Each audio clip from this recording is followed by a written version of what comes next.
Hello everyone, I am Zeeshan and welcome back to my channel. और आज की जो टॉपिक है वो सीएफएम सैलरी से रिलेटेड है। बिकॉज अब बहुत ऐसे लोग हैं जो मुझे कमेंट्स करते थे और ऑल्सो मुझे डीएम करते हैं, मैं इंस्टाग्राम पर पूछते हैं कि सीएफएम में जो एज अ फ्रेशर जो सीखने जाते हैं, इंटर्नशिप करने जाते हैं, उनकी सैलरी कितनी होती है, कितना मुझे मिल सकता है। ये सीनियर अकाउंटेंट के लिए नहीं है, ये फ्रेशर लोगों के लिए है।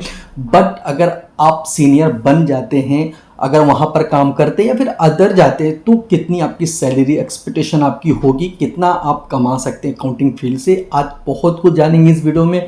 सो फ्रेंड्स, अगर अभी तक मेरे चैनल को सब्सक्राइब नहीं किया तो प्लीज़ सब्सक्राइब कर लेकिन ऐसा ही वीडियो मैं लाता रहता हूँ जिससे आपको बहुत ज़्यादा हेल्पफुल मिले from my experience. So start this video.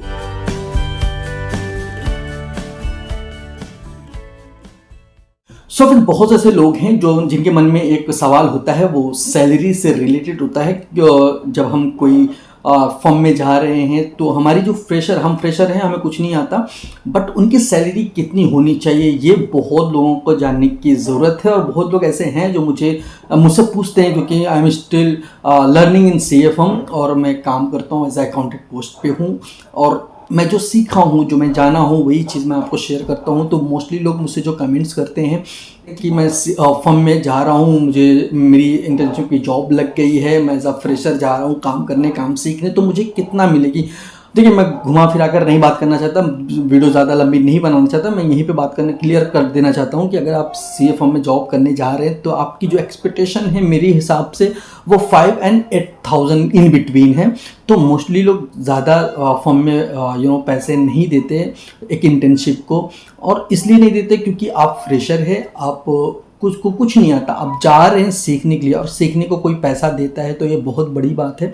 तो अपने माइंड्स में, अपने थॉट्स में ये निकाल दीजिए, अगर आपको एक अकाउंटेंट बनना है, आपको कुछ सीखना है, तो पैसे के पीछे पहले मत भागिए। आप काम पे फोकस कीजिए, आप लर्निंग कीजिए, इन्हेंस कीजिए नॉलेज को, स्किल को डेवलप कीजिए, एंड देन आप फिर पैसे पे आप जा सकते हैं, क्योंकि आपके पास वो नॉलेज रहेगी। आप कहीं भी जॉब कर सकते हैं, कहीं भी आप इंटरव्यू दे के क्रैक कर सकते जॉब कर सकते हैं, क्योंकि आपके पास नॉलेज है। बट अगर आपके पास नॉलेज नहीं है, आप सोच रहे हैं कि मुझे एज अ फ्रेशर ही मुझे लंबी सैलरी मिले, बहुत ज़्यादा सैलरी मिले, तो आपकी एक्सपेक्टेशन मेरे हिसाब से गलत है।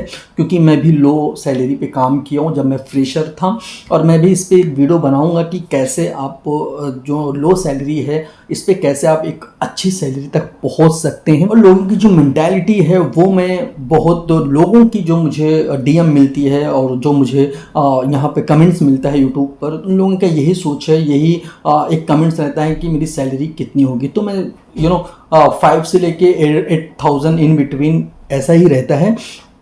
बट अगर आपको सीख जाते हैं तो आपको कितना मिल सकता है। देखिए, मेरे हिसाब से अगर आप बहुत कुछ सीख जाते हैं, अगर आप थोड़ा बहुत और सीख जाते हैं, मीन्स अगर ओवरऑल फिगर देखा जाए तो 20, 30, 40 इन बिटवीन अगर आपके पास नॉलेज है तो आसानी से मिल सकता है, कहीं भी आप जॉब कर सकते हैं।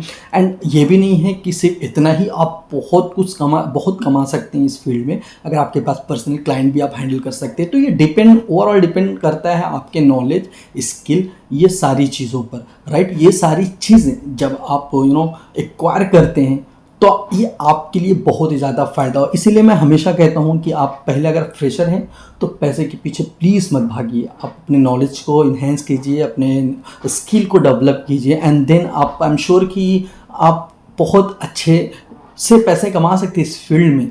बट आपके पास वो सारी चीज़ें होनी चाहिए जो एक अकाउंटेंट के पास होता है। आई होप सो ये वीडियो आपको अच्छी लगे तो अपने दोस्तों शेयर करें, और मेरे इस चैनल को सब्सक्राइब करना बिल्कुल भी मत भूलिए फॉर मोटिवेशन। नेक्स्ट वीडियो, तो टेक केयर, बाय बाय।